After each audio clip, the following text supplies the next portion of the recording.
Welcome to Keeping It Real, where we talk business, money, and mindset. Welcome back, everybody, to the Keeping It Real podcast. I'm your host, Parikshit, and today got a special guest with me. His name is Iman Gadzhi. He's an entrepreneur from London, founder of GrowYourAgency, IAG Media, and Gadzhi Clothing. His mission is to reform the education system, which we're going to talk about because I'm really excited to talk about that. And he's also using his platform and his education company, GrowYourAgency, to build schools in Nepal. He also recently released a short film on YouTube. Definitely go check it out after this podcast. Anyways, Iman, welcome to the podcast, bro. Thanks so much for having me, dude. Awesome. I gave you a brief introduction, but definitely go ahead and introduce yourself or tell the people in detail what you do and your story, your journey from starting out in entrepreneurship to where you are now. Yeah, to be honest, your intro was very, very kind. I think it was definitely a little excessive. To be honest, I'm just a nerd who's built a couple businesses. So I like similar to you, I like building things, but right. My start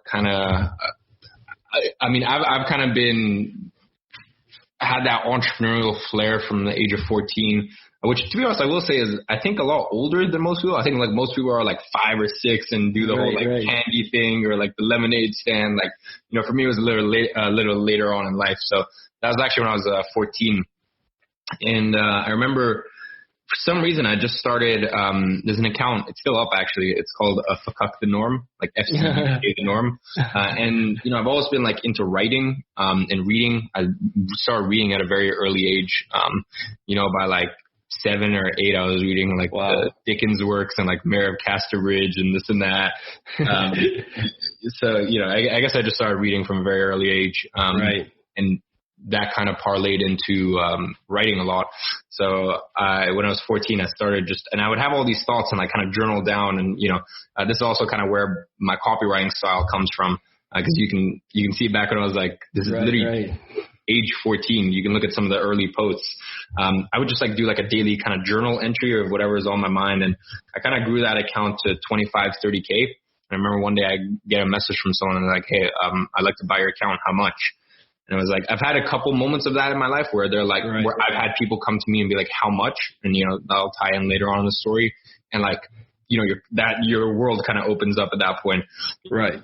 So yeah, the world opens up when you get that question and how much. Mm-hmm.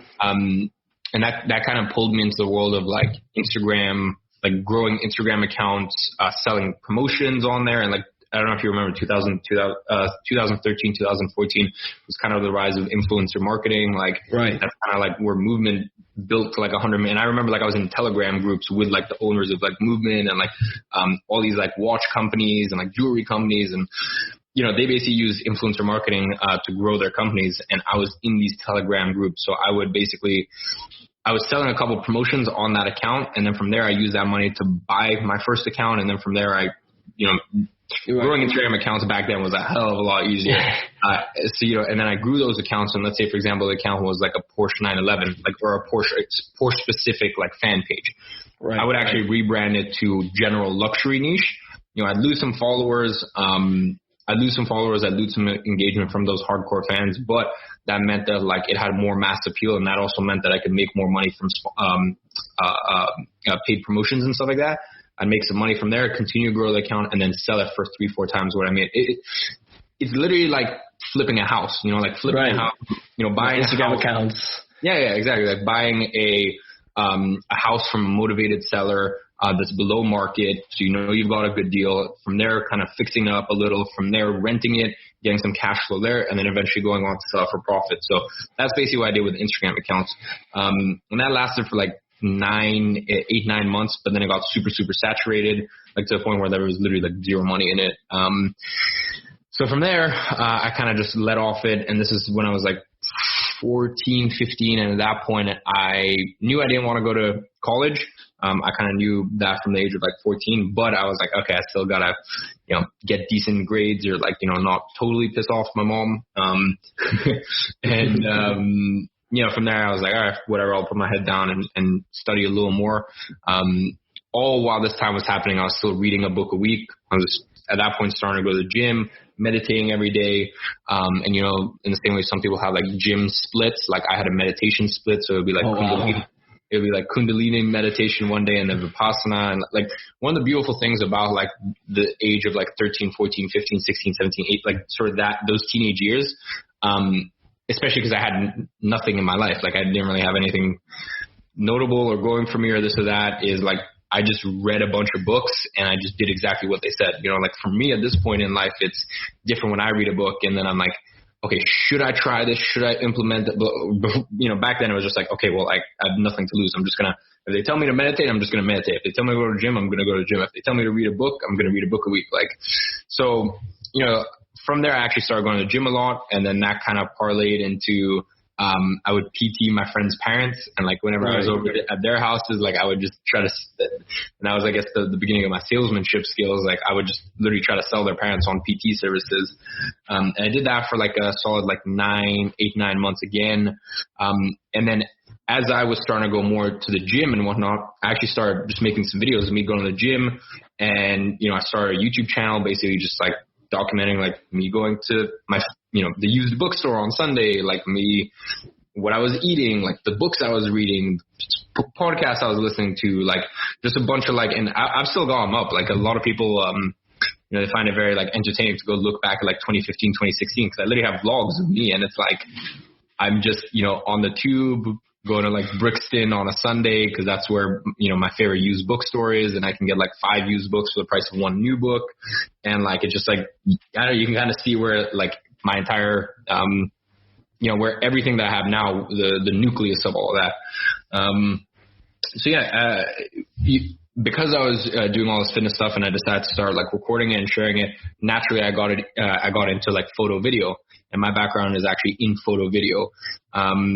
And as I was doing that, I would start doing some free shoots for people. And then that kind of led to working with some companies and some brands. And this was around like 2016 time, mid 2016. And that led to my first ever agency client, which was August of 2016, which was my old football club, actually. And it was 380 pounds a month. And I did 380 because I charged them weekly because I thought it sounded cheaper. And I didn't want to do 100 a week, so I did 95. So it came out to 380 pounds a month. And that was for 30 Instagram posts, 30 unique Instagram posts, 30 unique Facebook posts, 4 YouTube videos. And I had to shoot, edit, and distribute all those and grow all the social platforms. It was nuts. Like it was basically like working like a minimum wage job. But, you know, I thought I was totally rich at that point. And that, you know, when I signed that first, I didn't realize that I had like an SMMA or like an agency or like anything like, you know how like now it's a thing. I was just like, okay, I'm just delivering a service to someone in return for financial compensation. You know, like that was all it was to me. What the fuck? And, you know, from there, I didn't think much of it. I was like, look, I've done this once. I'm going to try and go and do it a few more times. And there's a video on my YouTube where I look through old proposals, and I was around that from that first client to the second client. Like I look over old proposals and it's just hilarious to look back now. But yeah, from there I started attempting to sign more retainer clients. And it took me a while. It took me 6 months before I signed my second client. And that was like life changing. That was 1,900 pounds a month. So like $2,500. Which I mean, these days, like, I mean, you know better than anyone else, like for an agency client, that's like pretty bog standard. Right. You know, it's nothing shout, but at that point, like I thought I was rich. And I remember I signed 3 clients in a week. So it was 1,900. And then the second client was 750 pounds. And then the next one was 1,500 pounds. So, you know, it was nuts. And I always say, you know, when it rains, it pours. And we all have that thing where, you know, we have that 1 week where like one shit thing happens and then it's like bad things. You're like, how is this week so bad? Like just consecutively, you just get bad things happen to you. In the same way, you know, in the same way you have those weeks where you're just like, why am I getting so many blessings? And it's just, you know, it comes down to that concept of when it rains, it pours, and that applies positively and negatively. So, yeah, that was March of 2017. And then from there, I just started scaling my agency. And back then it was a creative agency. And it was awesome because I was 17. Also around this time, I dropped out of high school. Was it the same week when you signed those clients that you dropped out, or was it a little later on? No, so my rule to myself was that I would get, for me, it wasn't a rash decision. Like, I signed those clients first, and then I was like, okay, look, I know that I have these clients on board now. I know that at that point I was making, between those 3 clients, that would have been right around $5,000.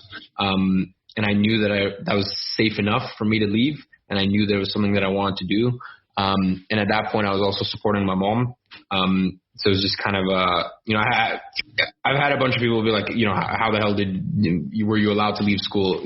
For me, it was, I've always financially supported myself since I was like 15, and, was supporting my mom too. So I guess I was in a unique position where, like, there was a lot of fights for a long time with her, but, I guess at the end of the day, it kind of came down to, she can't really say anything. I was making my own money and supporting her at the same time. So yeah, that was nuts. And from there, I kind of kept that momentum going, and I was able to hit 15, 20K months. And I was just literally just me, myself, and I. And that was awesome. 17, dropping out of high school, like everyone thinks that you're blowing your life away, all this stuff, getting to the point where you're making 15, 20K a month. You're finally traveling. You're doing all the things that you want to. Like, took my mom to Paris. She'd never been in her entire life. Like, wanted to go. Like, finally starting like treat my friends who were there for me when I had nothing. Like, just all this really cool stuff. But the main problem that I had, and I think now I could have a creative agency, because I have some of my students who are doing 50, 60, 70K a month profit from their creative agencies. So you can structure it the right way. I just didn't know how to. I had very janky foundations, so I was making, good money, but the issue was, like, it felt like I had like multiple bosses. Like, my clients were literally my bosses, and it felt like I wasn't a respected business owner. And it was always that friction of like, okay, this is great, but what's the return on investment? And I didn't really have a way to quantify it. So from there, I kind of knew that I had to, I just knew based on my personality, which is like, I'm very abrasive. I'm very black and white, and like, even to this day, people are like, I don't know how you get away with what you get away with your clients. And once again, that's because I'm very selective with my clients. I have my business structure in the right way, and it's like, I don't know, if a client doesn't like me,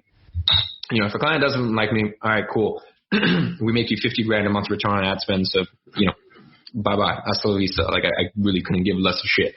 But it took me a long while to get to that point, Back in 2017, even though I was making 15, 20 grand a month, my clients had my personal phone number. They would call me, all this like stuff that I tell people in GrowYourAgency. I'm like, look, I say this stuff because I've been through the ringer. I've been through it all. I've been through having calls from clients at midnight. I've been through, a client is fucking 27 days late on an invoice, and you've already done the work. These days, like, I bill, and then it's the 30 days before. I would do the work, and then at the end of the month, I would then invoice, and that puts you in a really uncomfortable situation because you've already done the work. And then, you have a client who's 27 days late on an invoice. And, I had no auto billing then, and just a whole nightmare thing. So I just realized, based on my personality, I wanted to pivot. So I went through like a 4 or 5 month period where I was doing Facebook ads and doing the social content editing, that sort of stuff for clients. The issue with that is I would have these pretty solid retainers of like 1,500, 2,000, 2,500 pounds a month with these clients, and I actually lost them because I didn't have any experience with Facebook ads. So I would basically upsell my existing clients on Facebook ads for a really tiny fee, and then when I wasn't getting them results, that started to creep doubt and suspicion into my other service stuff. So I just had a bit of a nightmare with that, and it took I'd say a solid 9 months, 12 months to really dial it in, and then I'd say April/May of 2018 was really when things just clicked with the agency. Only started working with info product clients. Later on, started working with some e-commerce businesses, but pretty much only info product clients. Started auto billing, started doing 3-month minimums, just all the hygiene standard stuff that I tell people these days. But, back then was not, that's when I created the onboarding funnel, that, is like fucking everyone uses now.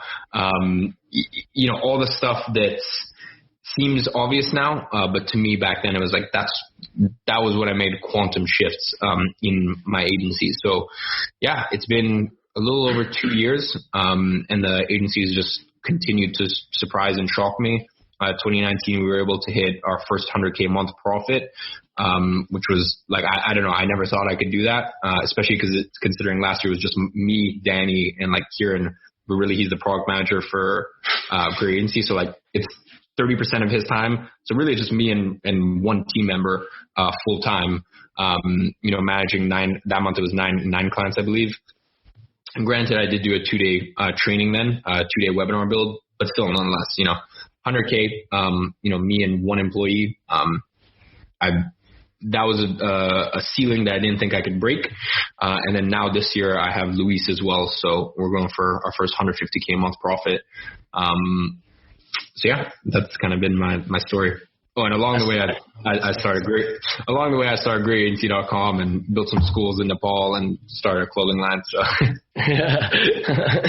it's awesome what you've been able to do with the agency. And like you said, even with the onboarding funnel, you've influenced a lot of the SMMA community, because I think a lot of things that you kind of, you know what I mean? Like, if you go to anyone's case study funnel or onboarding funnel, is basically yours more times, right? And also, it's so funny hearing you say that when you were younger, you were like into like, I guess, advanced literature, and that explains the copywriting skills.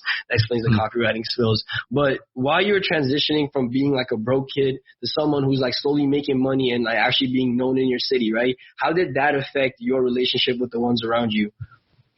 I think it was, I think if you genuinely have good people around you and they've seen the work that you've put in, I've been very lucky to have very, very supportive and amazing people around me. And I think there was never that, I think these days a lot of people come into my life, or see me and they're like envious, or they're spiteful, or they're jealous, or this, that. And it's like, I get it. Like, you haven't seen everything that's gone into this. Whereas when you're a personal friend of mine and you've 30, 40, 50 times, you've been like, no, come out. No. And I'm just like, no, I can't. I'm sorry. I can't. I have to work. Or you've seen the personal sacrifices. When I was in school, basically because I was in school and I was trying to build my agency at the same time, I used to wake up, go to school, and this is something that people always find hilarious. I actually used to meditate in my school bathrooms during lunch breaks, because I knew that I couldn't meditate in the morning because I was too exhausted.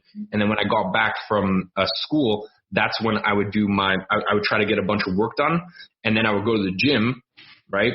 And then I come back and I do more work, and I knew that like basically that was the best time in the day to meditate. Otherwise I would literally just pass out. I was just so exhausted. I was sleeping 3-4 hours a night, which by the way, you should not wear as a badge of honor. Like, I sleep 7.5, preferably 9 hours a day. And if I can sleep 9 hours a day, I guarantee you can sleep 9 hours a day. It was just the school, school, gym, reading a book a week, trying to build this business, all this stuff. So I guess my point is, for the ones around me, it was, I think they were proud. I think it's different. These days I know people look at me and, people who don't know me look at me and, I'm sure they think 101 different things, and I don't blame them. But I think when you have literally witnessed firsthand, like, the struggle and pain that someone's gone through to get through where they are, you can't help but respect it. That's true, bro. That's true. Because I think a lot of people, like you said, are envious because they don't really see the process. They don't know all the times that you probably in high school, you didn't even have fun at all. You know what I mean? They don't probably know about that at all. Yeah. I know you said that you started your agency out of like desperation, not inspiration. But when was it in your agency journey when you started like, truly falling in love with the process, and it was more about like building a business rather than making money? Yeah, I'd say it was around that April, May, June 2018 portion, because that's when like I started looking at it and I'm like, let me go into the client's shoes and ask myself, like, how would I want a service provider to act towards me? Right. And I have very, very strong boundaries with my clients. If my client, like, first of all, I don't give my number to any of my clients, but like if my clients emailed me, I wouldn't respond. Like if my client does anything outside of messaging me on Slack, I won't respond, and I tell them in the onboarding, it's your fault. I have very stringent, and to be honest, I was actually at a client check-in call right before this just because I had a bit of extra time, but like 95% of client check-in calls, I'm not there. Clients never care. I have very strong boundaries, but on the flip side, I'm always thinking, how can I make the client experience? How can I talk about this a lot, sparking client delight. And I think, from August of 2016, when I signed that first client to, August of 2016 to May of 2018, almost 2 years, it was all about like, how can I make more? How can I this? Like, it was never like, how can I actually spark client delight? And it was all about me. It was never about them. And I think, making that shift, and, building things like the onboarding and building things like the client Bible, which we have a 2.0 now, and our reporting, and think about like communication and how to make all that more streamlined, and just even little things like, in our onboarding, we ask clients their personal address and we send them a gift. Just doing all this sort of stuff. I think I'd say that was probably the biggest shift.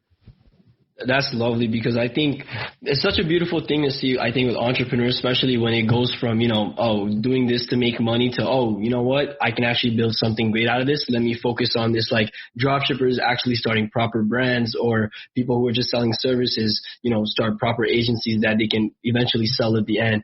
And, I like that you touched on that.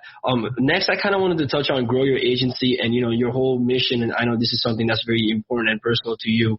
I wanted to ask, like, what does education mean to you, as, your mission is to reform the education system? Yeah, education to me is education to me is literally the solution to everything that we have around us. I think we are on the precipice of one of the scariest times in human history.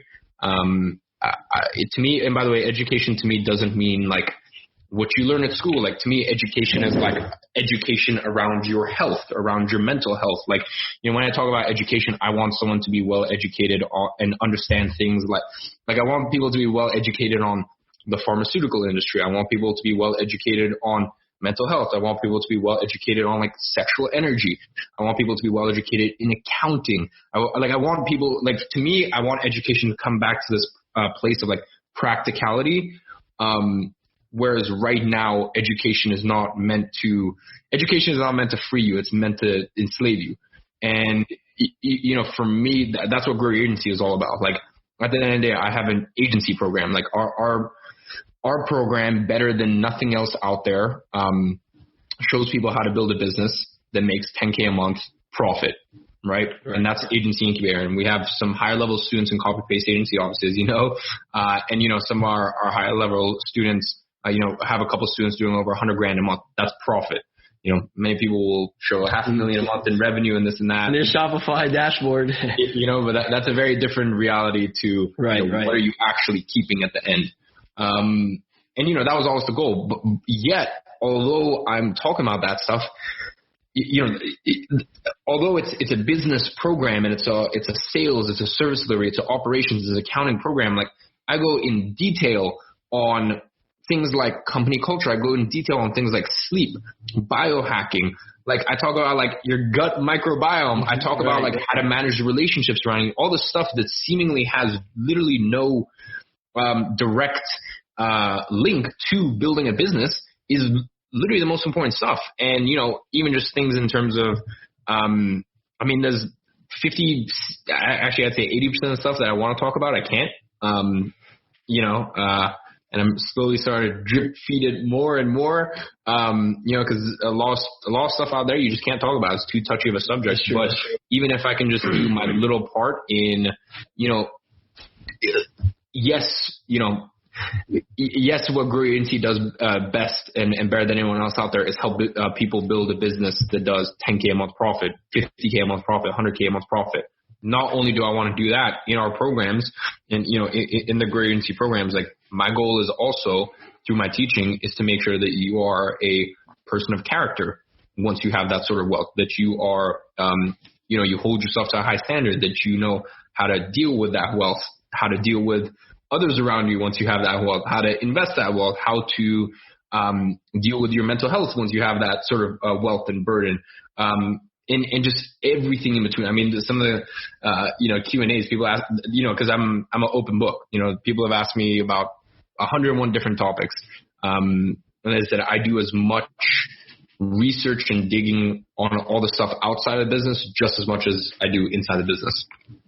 That's what I love about your course or, the programs that you put out. And I think you're not just focusing on like the technical, like ROI, KPIs, but it's like things that are applicable outside of business. And if you were to transition that into any other business, it could still be applicable, And that's the main thing I wanted to do is at the end of the day, you might come into agency life and after 6 months decide that it's not for you. Or you might use it. I have a lot of people who, end up making $20K a month from their agency and they know that they're only going to do it for 2-3 years because it's a stepping stone to then going out and, creating their own clothing line, which I have my own clothing line because they know how to market now. Or they use it as a stepping stone to then become a real estate investor. Whatever it is that you want to do. But my point is, my goal is no matter what, if you come into the program and into the teaching, I don't want you to come out as a one-trick pony. I want you to know about the difference between cash and accrual accounting. I want you to know about sales. I want you to know about operations, hiring, company culture, all this stuff. Let's strip away the result. Let's say you don't even get any agency clients. I want you to be a person of character, of value, and be just a incredible all-around entrepreneur. Even if later down the line you decide that you want to take those skill sets and apply it to something else. As you said, like that's the main thing that I want is like I don't want you to be a one-trick pony because there's plenty of one-trick ponies out there. I want you to be a real well-versed entrepreneur. And I think you built like the right community. A quick example is like I didn't even ask a question. Someone just thought it was me and reached out to me saying, "Hey, bro," and he just answered that question. I was like, "I didn't ask that question, bro." He's like, "Oh snap." But like that just shows you the type of people that you've kind of, I guess, the community that you've breeded, all encouraging, everyone helping each other. And it's just awesome to see. And I think another thing about Grow Your Agency is what you're doing with Nepal. You know what I mean? Like that's really cool because even with me, like a personal experience wise, like when I saw that, to me, that really changed a lot of my long-term goals and made me reevaluate my life and like what I want to do in the future. And like, in the upcoming future after COVID is over, like that's what we're trying to do, me and my friends that also owns the agency here, So like not only have you influenced us in the business side, but also something that's way bigger that can impact not only, forget the ROI, the KPI, all this marketing nerd talk. It's like something bigger than us, and which is what I love. And I guess to just touch on that point, most kids our age that make a lot of money, they're out here buying Lambos, dripped in designer, lavish lifestyle. What led you to the moment to say, you know what, we're going to build schools in Nepal? And why Nepal? I'm curious too. Yeah. So, I mean, look, here's the thing. First of all,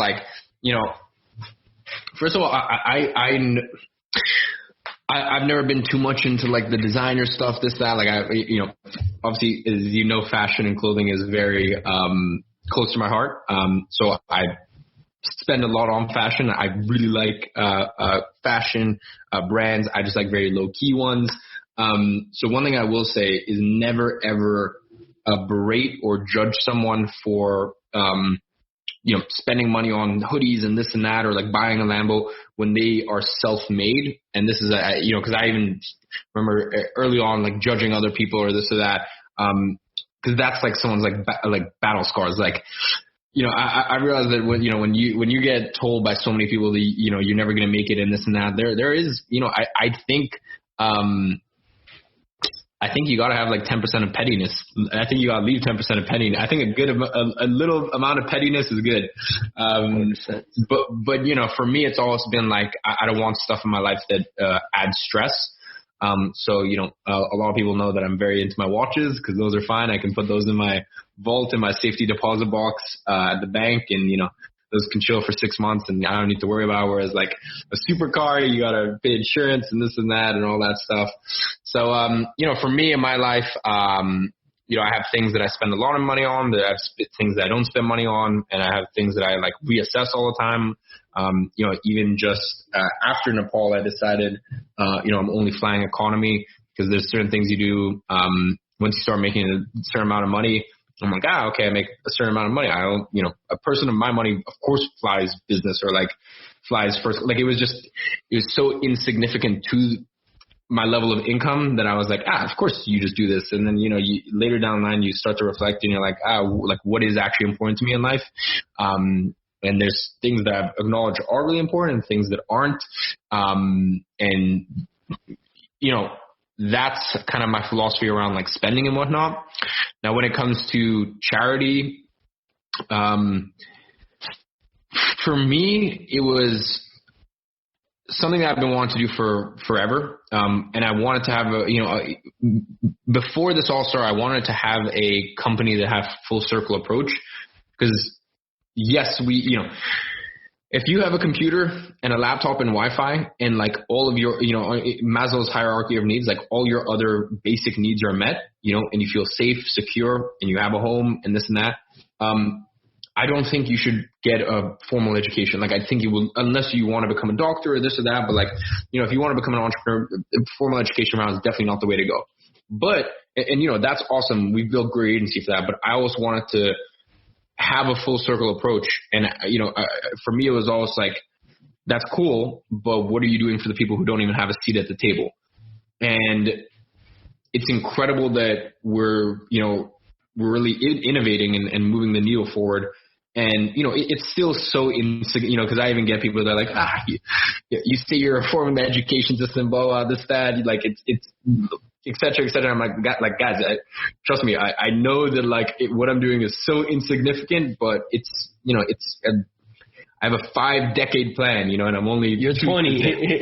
Yeah. I'm 2 years in, I'm chipping away at it day by day, but, that's amazing. But as I said, I wanted to do something for the people who don't have a seat at the table.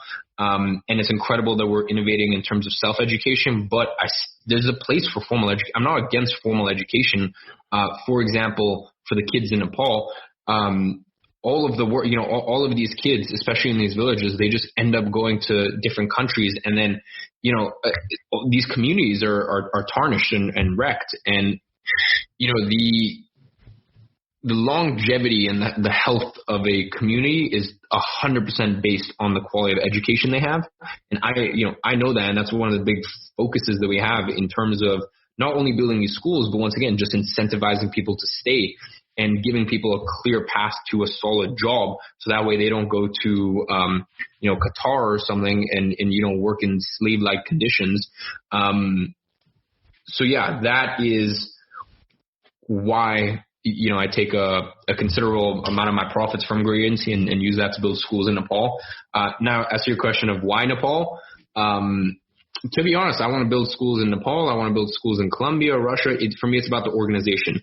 I know that a lot of people out there will just, write a check to the Red Cross and, that's it. They consider themselves a good person. Like, I like that, if I'm donating hundreds of thousands of my own personal money, of my pocket money, to building schools building schools or some sort of charity, like I want a MOU. I want a breakdown line by line of where that money is going, and I want to make sure it's going in the right place and it's as high impact as possible.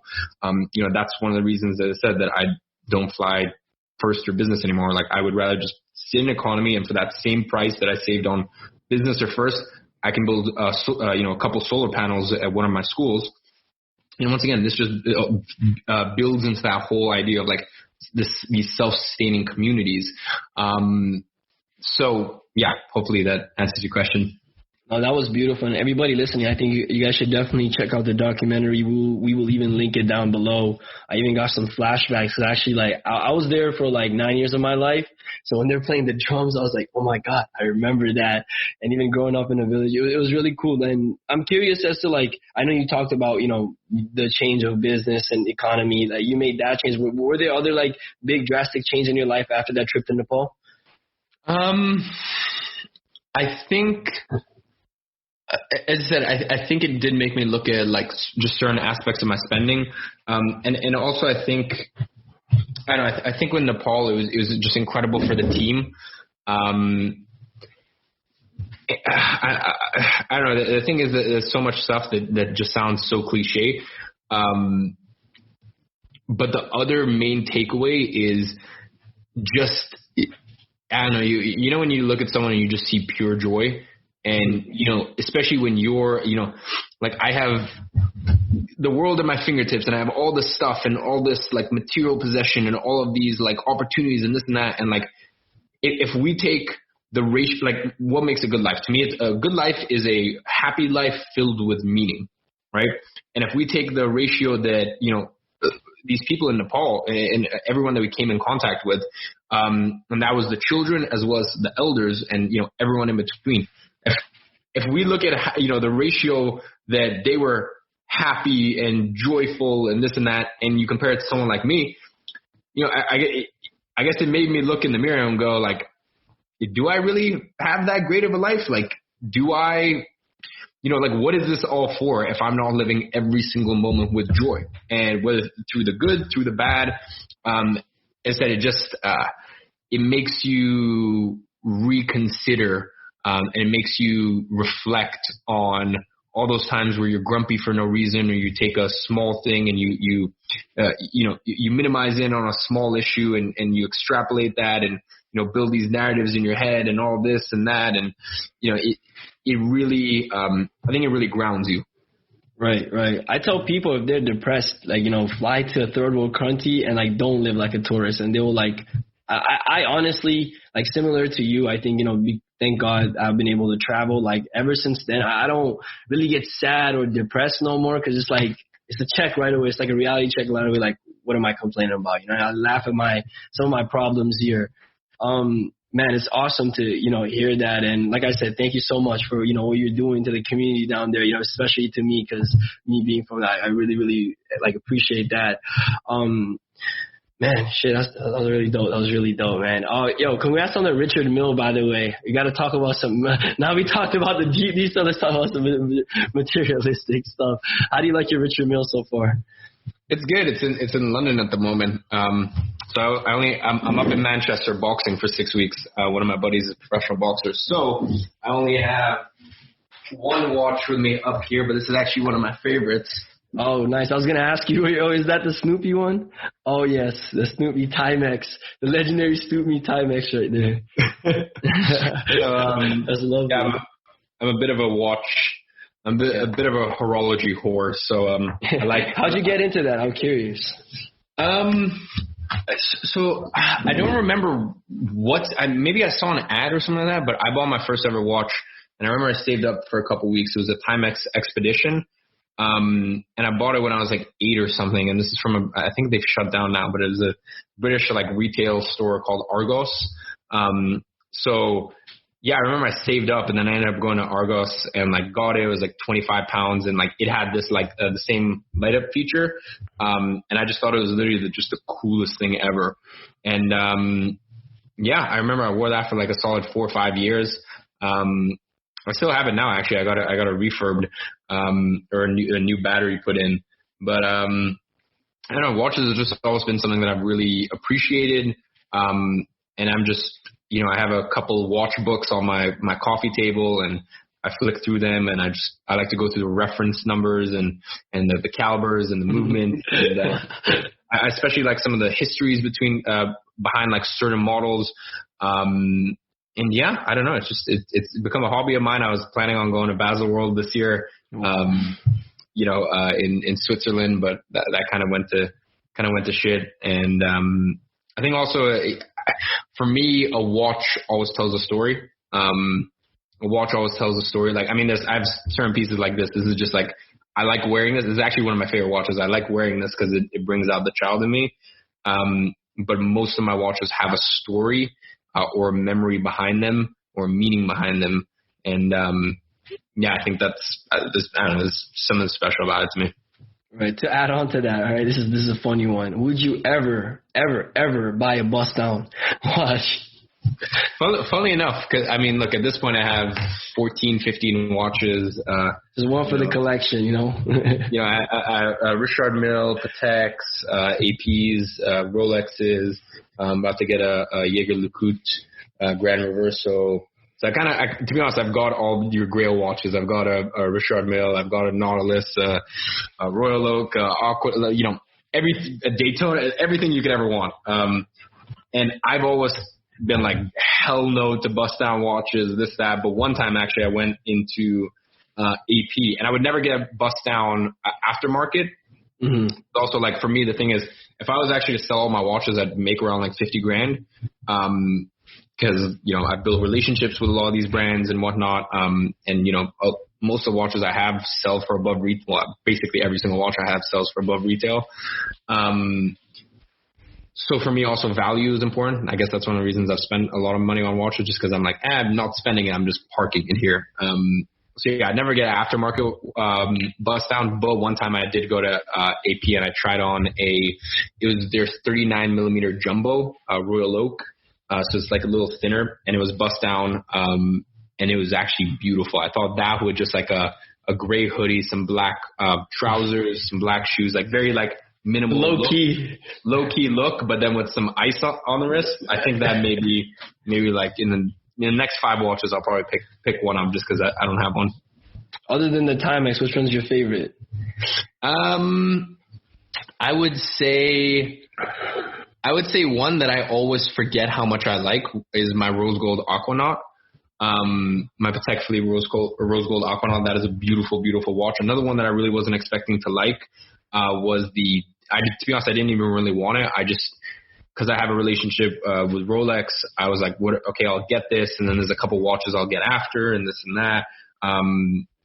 It's the 60th anniversary Green Dial Date 8. I adore that watch. I think it's amazing, and I really wasn't expecting to. Obviously, my RM30 Rose Gold, that's a great watch. Especially, I have a red strap for it and a baby blue strap for it, so it's nice to swap those out. Let's see. The other Daytona. The Nautilus is really nice. I'm surprised you haven't mentioned that one. I was about to say the Nautilus gets basically 0 wrist time.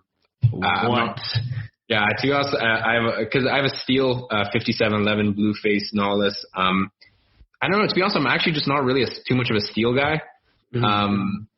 I want to get that watch in rose gold. I think maybe that might change my opinion on it. It's an amazing watch. I think what I will say, if I had only one watch ever, I think I'd take that. It just doesn't get much wrist time. That's an interesting statement for real then, damn.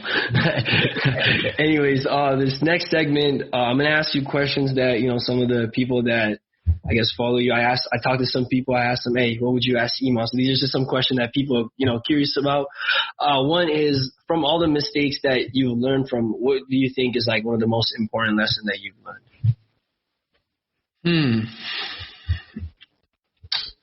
I mean, it's so hard because it's in business and personal realm, but you can throw more than one, honestly. I don't mind. Look, I'd say one of the main things is in terms of work capacity, if you think you're doing too little, you're doing just the right amount. And that's something that people don't understand, like, because people want to have this like hustle, masculine energy, like, I'm a hustler, and it's just like, no, you don't walk into the gym and immediately. I'm going to speak in kilos because I don't know or pounds. It'd be like you don't walk. I'm into Canadian, the gym. Bro. We talking pounds. I mean kilos too, I guess. Really? Okay, perfect. You don't walk into the gym and immediately deadlift 220 kilos. You progressively overload to that point, and it might take you years. In the same way, you don't sit down at your desk and get straight to work and work 8 hours. With some breaks in between, but nonetheless 8 deep focused hours.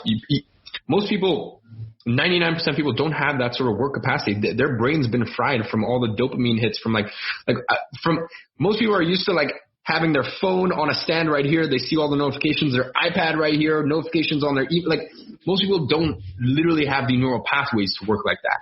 So if you think you are I would rather you work 2 hours phone on airplane mode somewhere else, focus on your phone, focus on your computer, which just, you can block certain websites and stuff like that, like YouTube, this, that, so you don't go on any of these while you're on in a work block. I would rather you do 2 hours of that than 8 hours of like the way that most people hustle and work and this and that. So I would say work-wise, that's probably the biggest thing is like if you feel as though you're doing too little, you're doing just the right amount, just as long as you're doing it every single day or every single day that you're meant to. I think people are sometimes too hard on themselves just because they're like, comparing like, oh shit, got to make more money, this, that, or whatever. I think they got to definitely stop that. Next one is your favorite book or favorite books, I should say. Let's see. Reality Transurfing That's a big one. Yeah, no, that's a heavy read. So I would say easier one than that is Way of Superior Man. So Way of Superior Man, David Data, Reality Transurfing, Atlas Shrugged, once again, a tough one. And then outside of that, I'd say those are the main character building ones. What's that? I read one on habits that I was like, Atomic Habits? Yeah, Atomic Habits. Yeah, that's the one. One of my clients recommended it to me, and I'm like, dude, I've read 27 habit books. Like, I don't need to read another one. But it actually turned out to be amazing. So, yeah, Atomic Habits is really solid. Do you actually like take the time to kind of like, just explore the spiritual side or learn more about that side, knowing that, your two favorite books are kind of in that space? Yeah, 100%. 100%. And I'm very like, I'm 70% practical, like 30% spiritual. And I think like you're a fool if you're just 100% in this like physical, tangible world. And then I also know people who are like so like spiritual in this and that, and it's like, no, you can't live in like La La Land. Like there's you got to bring that knowledge back into the real world. So I'm kind of like 70-30 split.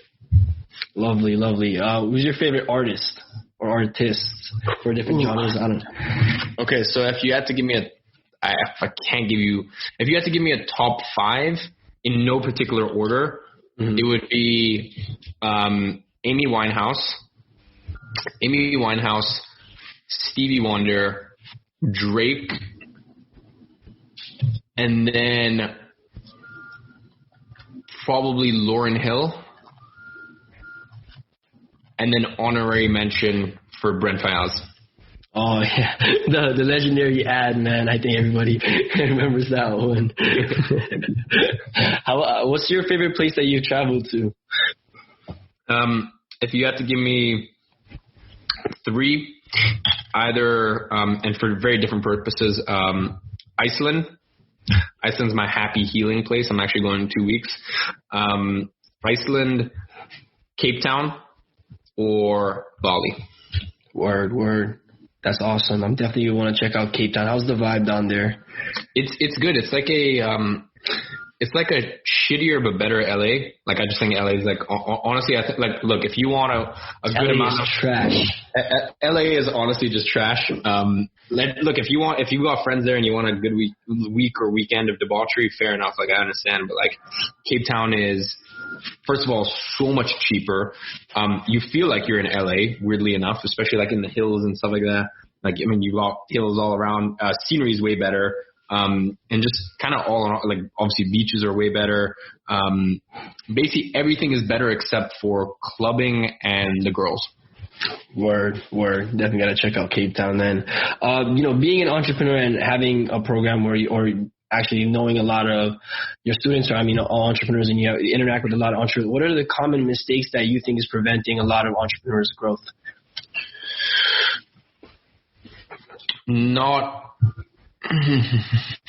Let's see.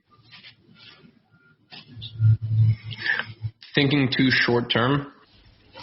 Once again, being too harsh on themselves in terms of exactly what I said, like they'll want to do like the 9-10 hour thing, and then not thinking too short term, which obviously clouds your vision, and then you end up screwing yourself in the long term.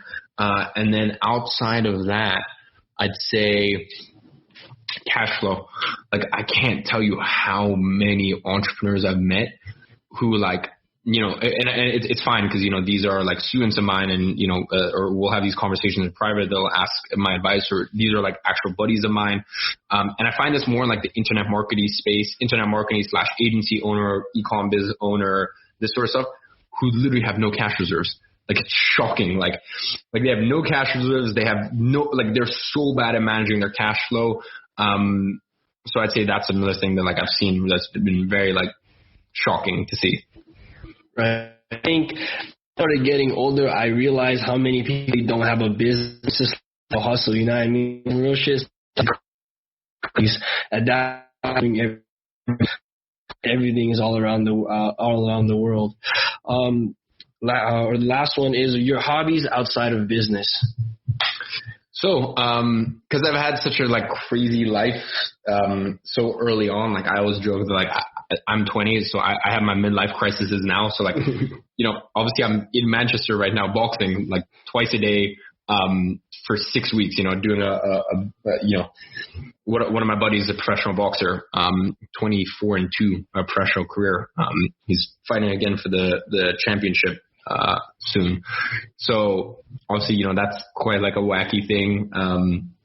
Outside of that, hobbies are watches. I really like film photography. Obviously, as I said, my background's in photo and video, so like film photography, old school 35 and medium 35 mil and medium format film photography. After this, I'm gonna learn how to DJ. Word. Like, that came out of nowhere. You know what I mean? It was one of those. Like, whoa. Yeah, dude. Like I remember awesome. 2 years ago. 2 years ago, I learned how to salsa. Like, I took salsa lessons with my girlfriend at the time.